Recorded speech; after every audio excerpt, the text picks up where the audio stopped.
Assalamualaikum warahmatullahi wabarakatuh.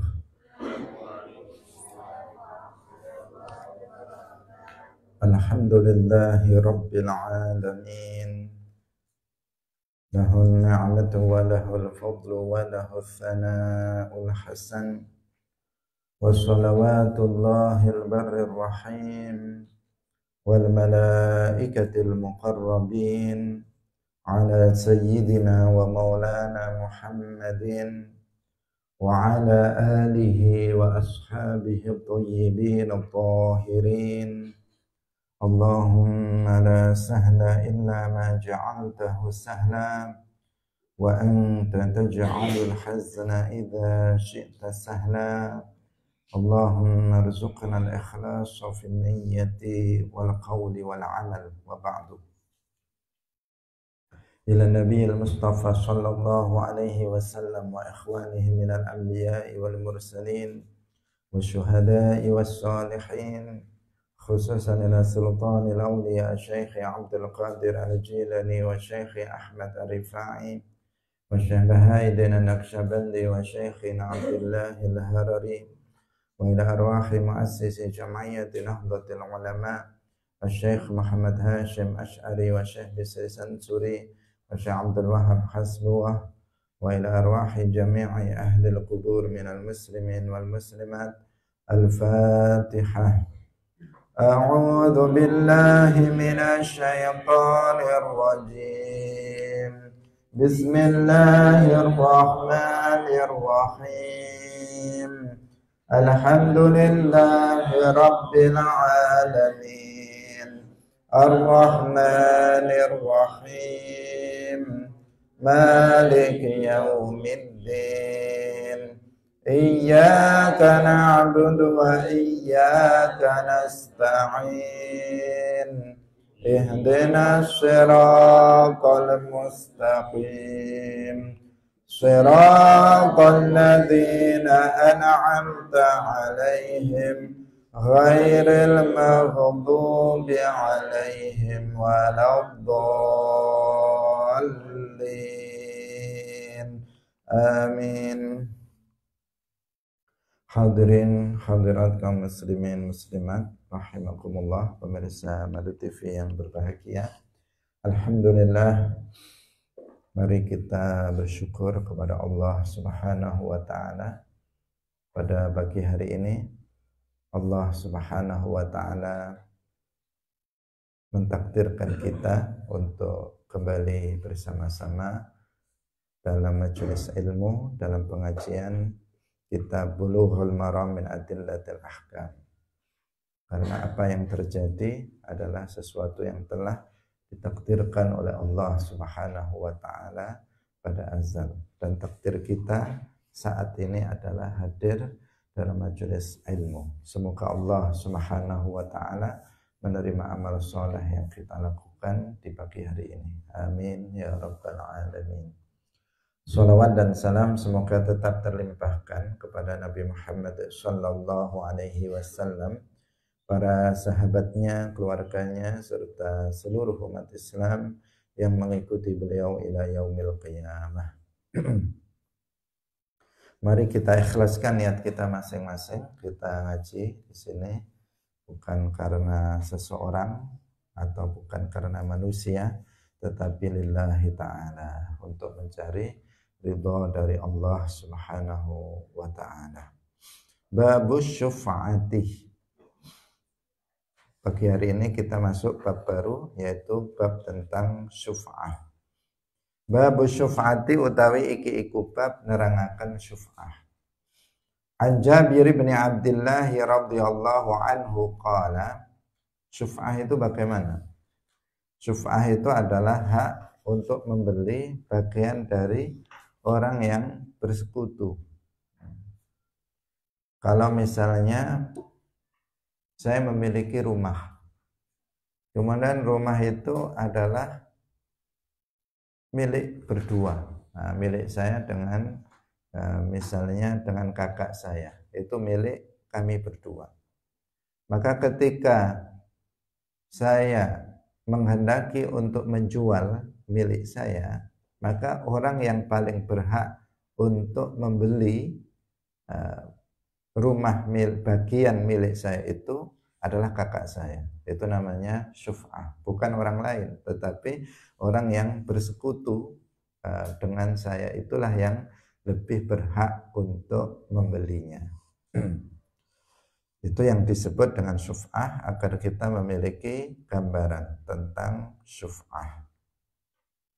An Jabir bin Abdullah radhiyallahu anhu qala, dawuh sapa Jabir, qadha netepaken hukum sapa nabiyyu kanjeng Nabi sallallahu alaihi wasallam bisyuf'ati kelawan syuf'ah fi kulli ma ing dalam saben-saben barang lam yuqsam kang urung den bagi apa ma. Fa idza waqa'at mangka tatkalane tumiba apa al hududu pira-pira batas wasurifat lanten enggoaken apa aturuku pira-pira dalan fala syuf'ata mongko ora ana syuf'ah iku maujud. Muttafaqun alaihi wa lafdhu lil Bukhari. Wa fi riwayati Muslimin, lan iku ing dalam riwayat Muslim, asyuf'atu utawi syuf'ah iku fi kulli syirkin ing dalam saben-saben sekuton, fi ardin ing dalam tanah, au rab'in utawa ing dalam omah, au haitin utawa ing dalam kebun, la yasluhu kang urung den bagi apa kul. Wa fi lafdhin, lan iku ing dalam lafaz, la yahillu ora halal apa ayyabi'a yanto ngedol sapa wong hatta ya'ridha sehingga nawaraken sapa wong ala syarikihi ing atase sekutune wong. Wa fi riwayatit Tahawi qadha netepaken hukum sapa nabiyyu kanjeng Nabi sallallahu alaihi wasallam bisyuf'ati ing kelawan syuf'ah fi kulli syai'in ing dalam saben-saben suwiji wa rijaluhu thiqat. Diriwayatkan dari Jabir ibn Abdullah radhiyallahu anhu, beliau berkata bahwa Nabi Shallallahu alaihi wasallam itu menetapkan syuf'ah dalam setiap sesuatu yang belum dibagi. Apabila sudah ada batasnya dan jalannya itu sudah sendiri-sendiri, maka tidak ada syuf'ah. Hadirin rahimakumullah. Jadi ada sesuatu itu memang menjadi sekutu. Sekutu itu kemarin kita membahas tentang masalah syarikah. Misalnya ketika ada seseorang bersaudara, kemudian orang tuanya, misalnya ayahnya, meninggal dunia, meninggalkan tanah atau meninggalkan rumah misalnya, maka di situ kan nanti akan dibagi. Nah, dibagi di antara ahli waris. Terkadang rumah itu, misalnya rumah seperti ini, misalnya cuma saudaranya berdua, sama-sama laki-lakinya misalnya. Kan rumah ini peninggalan ayahnya cuma satu rumah ini. Maka dibagi dua antara dua bersaudara itu, si A dan si B. Nah, ini berarti kepemilikan dari rumah itu adalah milik bersama. Belum dibagi, rumah itu belum dibagi. Maka jika saya ingin untuk menjual bagian saya, nah ini kan orang yang paling berhak untuk membeli rumah bagian saya itu adalah saudara saya itu. Jangan dijual kepada orang lain. Saudara saya ini yang lebih dulu berhak untuk saya tawari, kamu mau membeli bagian saya apa enggak? Kalau dia bilang mau, maka dia yang lebih berhak untuk membelinya. Nah, kalau dia sudah ditawari kemudian dia tidak mau, baru orang lain yang boleh saya menjualnya kepada orang lain, sehingga orang lain yang membeli bagian saya itu menjadi syarik, menjadi sekutu bagi apa namanya bagi saudara saya tersebut. Itu kalau misalnya di sini adalah memang bersekutu.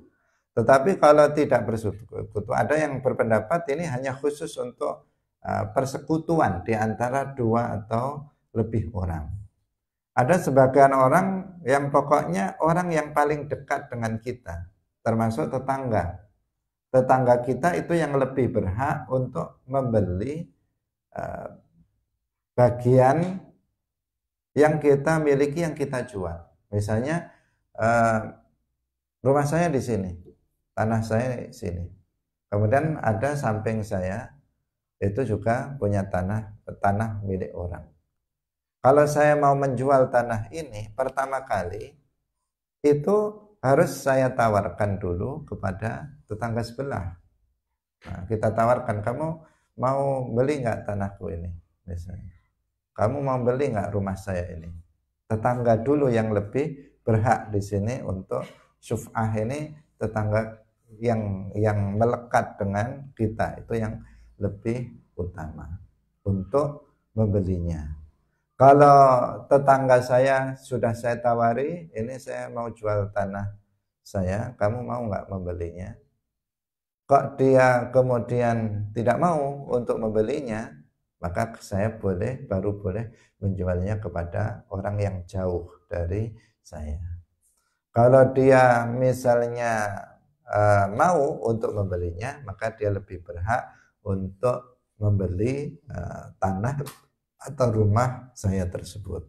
Nah, ini kan aturan dalam syarak, aturan dalam syarak. Karena kalau itu dilanggar nanti bisa menimbulkan sesuatu hal yang tidak baik dalam hal bersekutu dan dalam hal apa namanya bertetangga.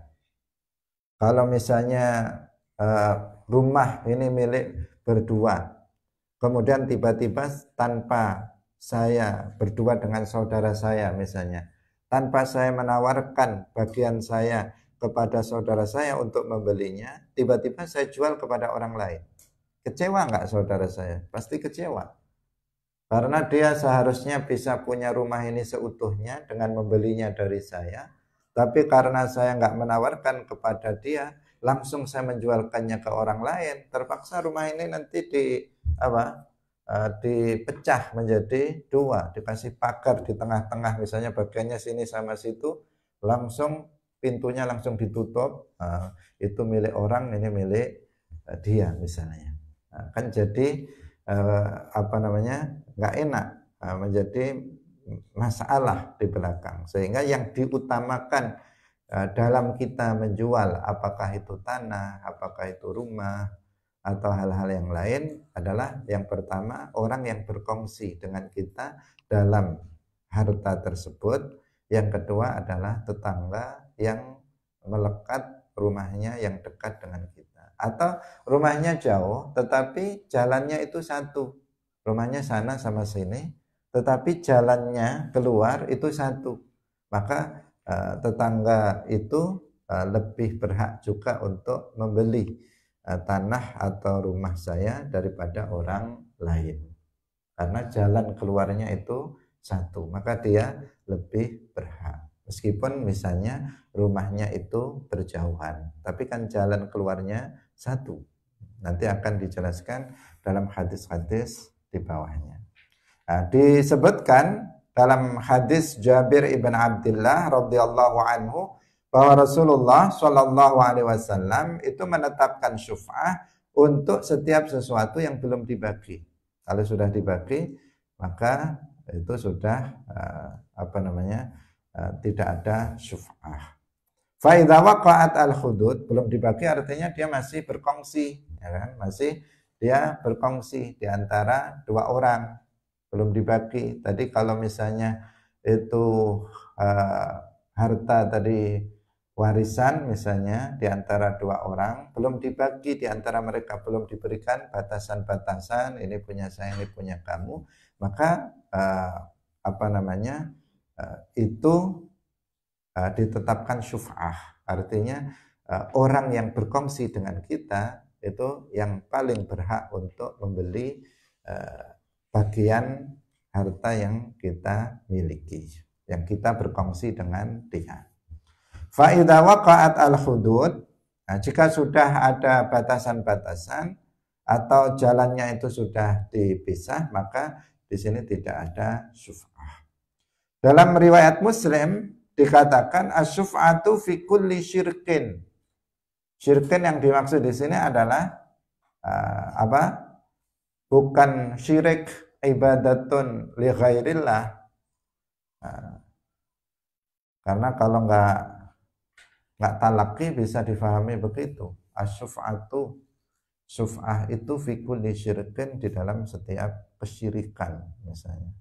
Karena secara lughah atau secara lafadz itu kan sama-sama bacaannya syirkun. Nah, kalau dalam akidah asyirku yang merupakan dosa terbesar yang apabila seseorang mati dalam keadaan itu tidak akan diampuni dosanya oleh Allah, itu adalah ibadah li ghairillah, beribadah kepada selain Allah. Innallaha la yaghfiru ayyushraka bihi wa yaghfiru ma duna dzalika liman yasha. Syirik itu. Tapi kalau syirik yang di sini dalam bab muamalah, al-asyuf'atu fi kulli syirkin, artinya dalam setiap perkongsian. Tahu perkongsian ya? Perkongsian di antara dua orang atau lebih. Kemarin kita membahas tentang babus syarikah. Babus syarikah, bab tentang masalah syarikah. Misalnya saya bersekutu dengan seseorang dalam hal misalnya membeli tanah, atau bersekutu dalam hal misalnya kambing atau sapi misalnya. Kemudian saya ingin menjual bagian dari bagian saya. Maka siapa yang saya tawari duluan untuk membelinya? Ya sekutu saya itu. Nah, itu yang ditawari dulu untuk membelinya. Jika dia nggak sanggup, karena saya nggak punya uang misalnya untuk membelinya, maka bisa kita menjualnya kepada orang lain, sehingga ganti yang menjadi sekutu teman kita itu adalah orang yang membeli dari saya, bagian harta milik saya. Dikatakan asyufa'atu fi syirkin, jadi dalam setiap perkongsian, baik itu fi arden, dalam masalah tanah. Harta di sini yang dimaksud adalah apa? Tanah, bukan bumi secara umum. Ya, tanah bagian dari bumi. Arba'in, atau dalam rumah, tanah misalnya sawah atau ladang, itu dalam itu. Arba'in, atau rumah. Raba' di sini artinya manzilu qaum, yaitu rumahnya orang. Haitin, atau dalam masalah kebun. Kebun. Haid di sini artinya adalah kebun, bukan jidar, bukan apa namanya tembok. Karena haid dalam bahasa Arab terkadang juga berarti tembok. Inilah pentingnya apa? Pentingnya dalam talaqi seperti itu, karena ada lafadz-lafadz yang digunakan dengan makna yang berbeda ketika itu digunakan di dalam persoalan atau pembahasan yang lainnya. Seperti tadi syirik yang tadi kita sebut. La yasluhu, artinya yang belum dibagi. Jadi tanah atau rumah atau kebun, misalnya punya kebun sawit atau punya kebun tebu, punya kebun kopi, kebun karet misalnya, yang itu berkongsi dua orang, maka di situ ada syuf'ah. Artinya seseorang yang ingin menjual bagian dari dia itu harus terlebih dahulu menjualnya kepada syariknya, kepada sekutunya dalam harta tersebut, sebelum dijual kepada orang lain apabila dia tidak mau untuk membelinya. Wa fi lafdhin la yahillu ayabi'a hatta ya'rida ala syarikihi. Maknanya sama, tidak halal bagi seseorang untuk menjualnya sampai dia menawarkannya kepada syariknya, kepada sekutunya itu. Nggak boleh dia menjualnya tanpa kemudian menawarkannya kepada sekutunya tersebut. Sekutunya artinya orang yang berkongsi dengan dia. Itu dulu yang harus dia dahulukan daripada yang lain. Jika dia nggak mau menjual, nggak mau membelinya, baru kemudian kepada orang lain. Nah, tetapi di sini kita harus kita juga harus memperhatikan kemampuan dia. Misalnya dia meminta waktu, misalnya saya beri waktu seminggu ya, misalnya cari uang untuk membelinya. Nah, di sini sebaiknya dia memberikan toleransi kepada dia waktu untuk mempersiapkan diri, karena memang dia berhak di sini untuk lebih dulu membelinya dari kita daripada orang lain.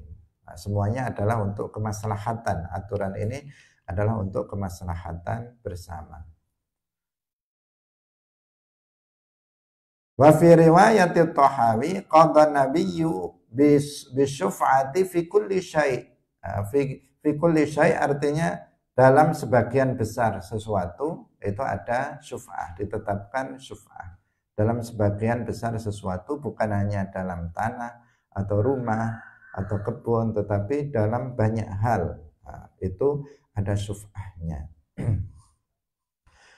Kita lanjutkan. Wa an Abi Rafi'in radhiyallahu anhu qala Rasulullah sallallahu alaihi wasallam al-jaru utawi tangga iku ahaqqu luweh berhak sapa, ahaqqu iku luweh berhak bisa bihi kelawan wong kang cedeke al-jar. Akhrajahul Bukhari wa fihi qissah. Jadi tetangga itu lebih berhak dengan orang yang dekat dengannya. Lebih berhak untuk itu tadi dalam masalah syuf'ah. Orang yang dekat dengan kita rumahnya, apalagi nempel rumahnya dengan kita, gandeng rumahnya dengan kita. Orang yang tanahnya itu nempel dengan tanah milik kita, maka dia di sini lebih berhak untuk membeli harta yang kita ingin jual. Ini kasusnya adalah apabila kita menginginkan untuk menjualnya. Jika kita nggak mau menjualnya ya enggak. Tapi kalau kita ingin menjualnya, maka itu tetangga kita yang dekat dengan kita itu yang lebih berhak. Itu jadi dalam dua hal di sini. Kalau tetangga di sini kan tidak mesti dia adalah syarik, artinya dia berkongsi dalam kepemilikan dengan kita. Karena kalau dengan tetangga itu kan sudah ada batasnya. Ini tanah saya, ini tanah kamu, ini rumah saya, itu rumah kamu. Itu kan sudah ada batasannya. Kalau berkongsi itu belum dibagi, itu belum ada batasannya. Ini adalah rumah saya dengan kakak saya. Udah langsung gitu saja. Mana yang punya saya, mana yang punya dia, belum dibagi. Tapi bagian saya separuh dan bagian dia separuh. Maka jika saya ingin menjual yang separuh itu, maka saya jual kepada kakak saya, karena di situ dia syarik bagi saya. Atau langsung dia memang melakukan akad syarikah dari awal. Atau yang di sini bukan dia syarik, tetapi dia adalah bertetangga dekat. Apalagi menempel rumahnya dengan kita, maka dia lebih berhak. Ahaqqu bisaqabihi, al-jaru ahaqqu bisaqabihi. Ada sebagian yang memaknai al-jar ini dengan dengan syarik. Jadi ada al-jar itu dimaknai tetangga. Jadi memang tetangga betulan, sehingga syuf'ah ini ada pada syarik dan juga pada tetangga. Ada juga yang mengatakan itu hanya berlaku, syuf'ah ini hanya berlaku pada syarik, tidak berlaku pada tetangga. Sehingga memaknai hadis al-jar itu dengan asyarik. Ada khilaf di antara para ulama. Wa an Anas bin Malik radhiyallahu anhu qala Rasulullah sallallahu alaihi wasallam qala wasdawu sapa Rasulullah sallallahu alaihi wasallam jarud dari ahaqqu bid-dar. Jarud dari utawi omahe utawi tanggane omah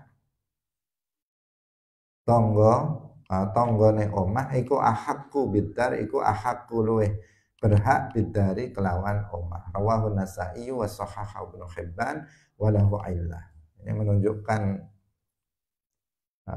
kefasihan Rasulullah Shallallahu Alaihi Wasallam dalam bahasa Arab. Sehingga ucapan-ucapan Nabi itu berkelas dari sisi sastranya. Karena itu beliau dalam bahasa itu juga beliau panutan, artinya menjadi rujukan hadis-hadis Nabi. Jadi rujukan dalam bahasa Arab itu selain Al-Quran itu menjadi rujukan utama, juga hadis-hadis Rasulullah Shallallahu Alaihi Wasallam. Artinya untuk menentukan sebuah makna suatu kata itu juga merujuk pada Al-Quran, merujuk pada hadis, kemudian merujuk kepada syair-syair jahiliyah. Karena meskipun mereka jahiliyah, tetapi bahasa yang digunakan di saat itu, di saat Al-Quran diturunkan, itu adalah bahasa yang betul-betul masih murni, yang fusha, sehingga bisa dijadikan sebagai landasan dalam memaknai suatu bahasa. Berbeda dengan bahasa-bahasa yang sekarang, bahasa Arab yang sudah berkembang pada masa sekarang ini, sering suatu kata itu sudah mengalami pergeseran makna.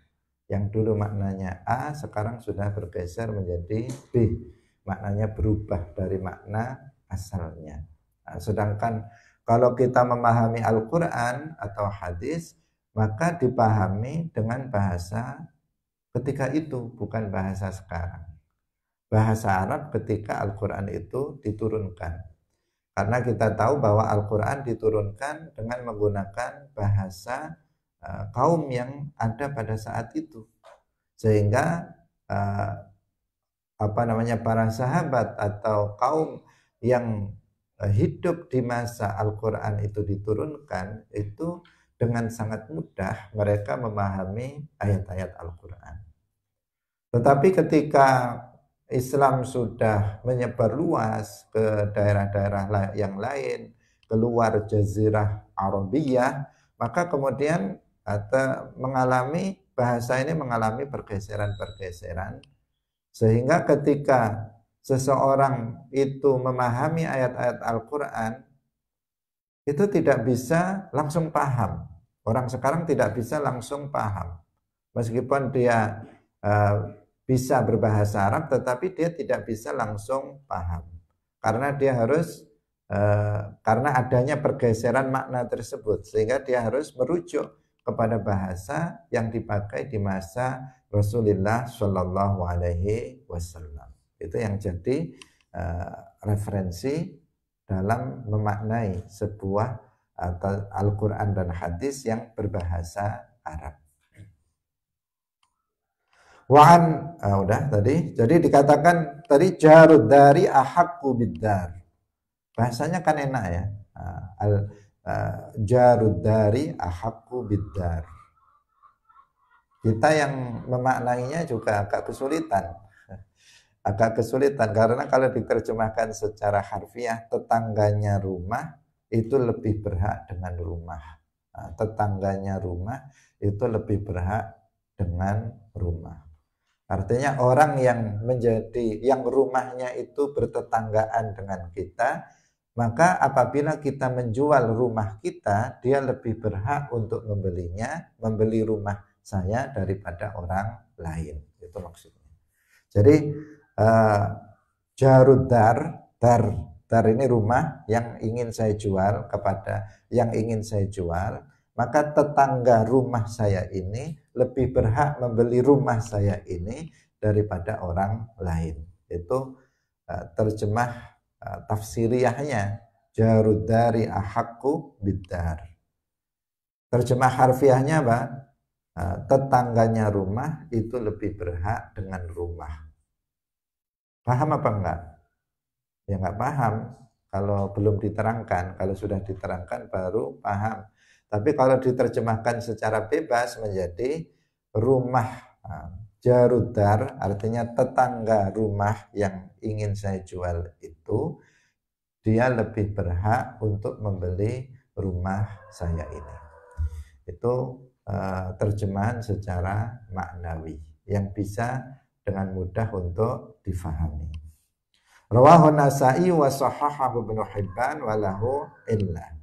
Maksudnya dipahami oleh kita kalau di masa Nabi ketika Nabi mengatakan jaruddar ahaqqu biddar, ya paham mereka.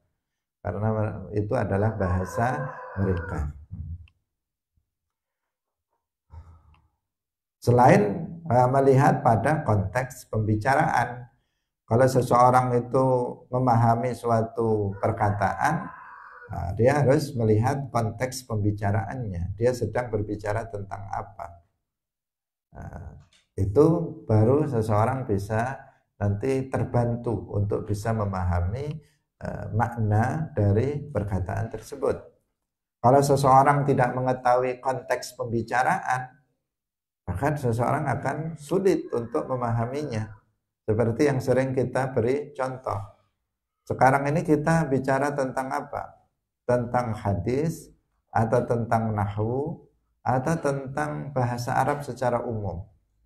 Pelajarannya, kalau mudahnya sekarang pelajaran apa? Pelajaran nahwu Arab. Harus dibedakan, harus tahu ketika kamu belajar.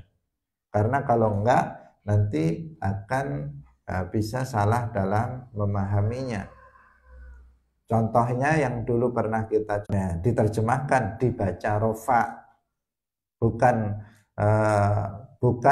diangkat atau disandarkan kepada Nabi. Tapi kalau kita sedang membahas tentang mustalahul hadis, hadza marfu', berarti ini hadis ini berarti diudhifa ilan Nabi, disandarkan kepada Nabi Shallallahu Alaihi Wasallam. Tapi kalau kita sedang bicara dalam bahasa Arab, marfu'un artinya dari isim maf'ul, dari rafa'a yarfa'u, artinya mengangkat. Marfu'un berarti yang diangkat. Itu kalau kita sedang belajar bahasa Arab. Jadi harus kita menyesuaikan dengan konteks pembicaraan untuk memahami suatu perkataan. Nanti kalau kita sedang bicara tasawuf akan maknanya beda, ketika belajar fikih maknanya akan beda, ketika kita belajar tentang akidah maknanya akan beda, meskipun lafadznya itu bisa sama.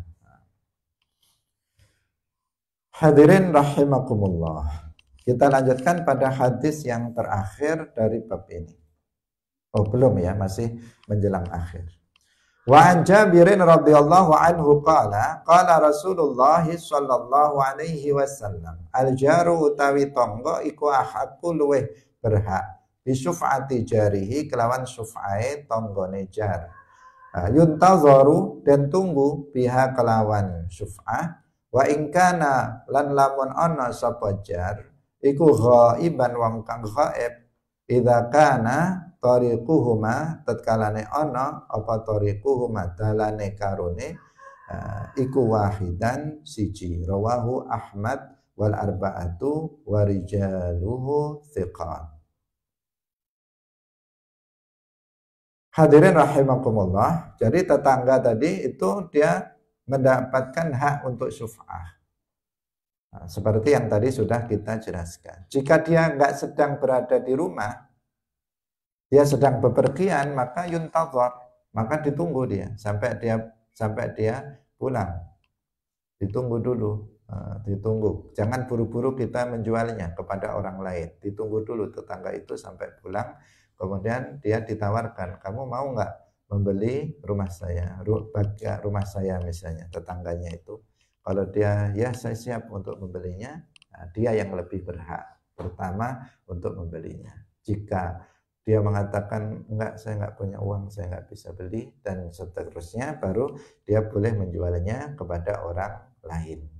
Jadi itu ghaib, jika dia ghaib. Kalau hadir jelas langsung ditawarkan kepada tetangga itu. Tetapi jika tetangga sedang enggak berada di daerah itu atau sedang bepergian, maka yuntadharu biha, ditunggu dia. Idza kana tariquhuma wahidan, tadi yang sudah kita sebut. Tetangga bisa tadi dekat atau dia tetangga agak jauh, tetapi jalannya itu satu. Jalannya satu. Seseorang kan kadang apa? Kadang dia numpang jalannya itu kepada tetangganya yang lainnya. Atau terkadang mereka bersekutu dalam jalan. Misalnya rumahnya ada di tengah-tengah, yang dulu ini adalah sawah. Kemudian dia buat rumah di dalam, 2 rumah misalnya. Nah, kan dia nggak punya akses jalan karena di sini sudah punya orang semua di depannya. Kemudian dia berkongsi dengan 2 orang ini, kita beli saja tanah cukup untuk jalan setapak kita misalnya, untuk bisa keluar ke jalan besar. Nah, maka berarti kalau dia ingin menjual rumahnya atau tanahnya, lebih dulu kita dijual kepada siapa? Kepada tetangganya itu, karena jalan keluar dan masuk rumah mereka berdua itu adalah sama. Jalan maksudnya bukan pintunya, tetapi jalan di depannya itu sama. Rawahu Ahmad wal arba'atu rijaluhu thiqat. Jadi secara umum secara umum penjelasannya itu sama dari semua hadis-hadis tersebut. Kalau sudah ditawarkan tetapi dia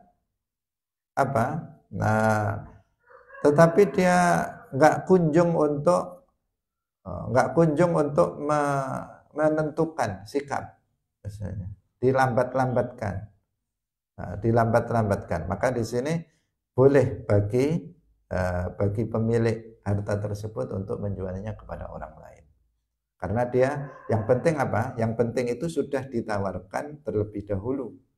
Kalau dia berlambat-lambat, maka membuat keputusan, maka kita bisa menjualnya kepada orang lain. Tapi kalau lambatnya itu karena orangnya tidak sedang di rumah, maka ditunggu. Tapi kalau orangnya sedang di rumah, lambatnya karena dia lambat dalam mengambil keputusan, maka dia bisa ditinggal, artinya dialihkan kepada orang lain, hanya saja harus diberitahukan terlebih dahulu. Jangan sampai diam-diam tiba-tiba dijual kepada orang lain. Karena akan menimbulkan sakit hati dan kekecewaan dari tetangga dekat kita. Kalau kita tidak baik dengan tetangga, maka itu juga akan menjadi persoalan bagi seseorang. Seseorang nggak akan bisa betah kalau dengan tetangganya tidak baik.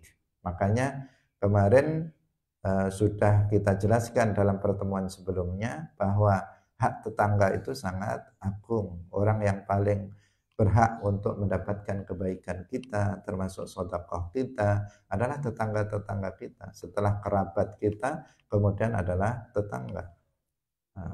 Jangan tetangga jauh itu kita berbuat baik kepadanya, misalnya kita ngasih sesuatu yang jauh, sementara tetangga yang dempel rumahnya dengan kita, itu kita nggak berbuat baik kepadanya.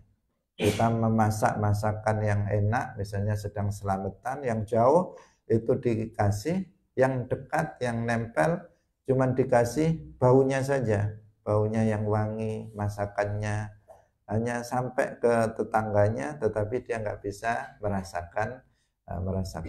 Nah, itu tidak selayaknya dalam akhlak bertetangga. Wa an Ibnu Umar radhiyallahu anhuma anin Nabi sallallahu alaihi wasallam qala dawuh sapa Kanjeng Nabi, asyuf'atu utawi syuf'ah iku kahalil iqal kaya ngelepas taline unta. Rawahu Ibnu Majah wal Bazzaru wa zada wala syuf'ata li ghaibin. Wala syuf'ata lan ora ana syuf'ah iku maujud li ghaibin ketuwe wong kang ghaib. Maksudnya apa?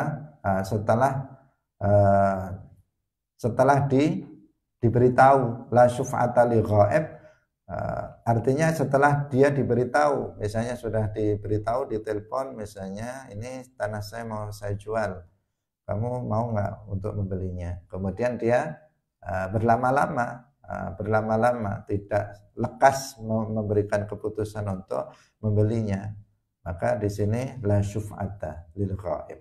Ini yang maksudnya begitu. Sedangkan yang pertama asyuf'atu kahallil iqal, itu seperti melepaskan ikatan pada unta, itu pada awalnya. Ini lagi-lagi juga menunjukkan tingkat ketinggian bahasa sastra balaghahnya Rasulullah Shallallahu Alaihi Wasallam. Sehingga ada istilah dalam balaghah itu tasbih. Asyuf'atu kahalil iqal. Syuf'ah itu seperti melepaskan ikatan yang ada pada unta. Ketika seseorang itu menjual harta yang dimilikinya kepada tetangganya atau kepada orang yang menjadi sekutu dia dalam harta itu kan akan kemudian semuanya menjadi enak bagi semua, bagi kita, bagi dia, sekutu kita itu, bagi tetangga kita, semuanya akan menjadi baik dalam bertetangga. Bayangkan seandainya seseorang kemudian tidak, atau dia menjualnya kepada orang lain tanpa menawarkannya kepada tetangga, pasti kecewanya berat. Misalnya tanah ini di samping pondok ini tiba-tiba dijual sama orang lain, kan kita jadi kecewa. Kita berharap itu dijual kepada kita sehingga bisa untuk pengembangan pondok, ternyata dijual kepada orang lain. Apalagi sebelumnya sudah kita tawar, kita sudah tembung, misalnya nanti kalau mau jual ke saya ya. Tiba-tiba ketahuan dijual kepada orang lain. Padahal kita tetangganya, padahal kita tanahnya yang menempel dengannya. Ini kan akan menimbulkan sesuatu yang tidak baik dalam bertetangga. Semuanya adalah dalam rangka kemaslahatan bersama, kemaslahatan bersama antar orang yang sedang berkongsi dan antar tetangga. Hadirin rahimakumullah, demikian kajian kita pada pagi hari ini. Semoga apa yang kita sampaikan bisa bermanfaat bagi kita semuanya. Amin ya rabbal alamin. Barakallahu fikum wallahul muwaffiq ila aqwamit thariq. Wassalamualaikum warahmatullahi wabarakatuh. La ilaha illallah. Allahumma salli ala sayyidina Muhammad wa ala alihi wa sahbihi wa sallim. Rabbi ghfirli wa li walidayya wa lil mu'minina wal mu'minat.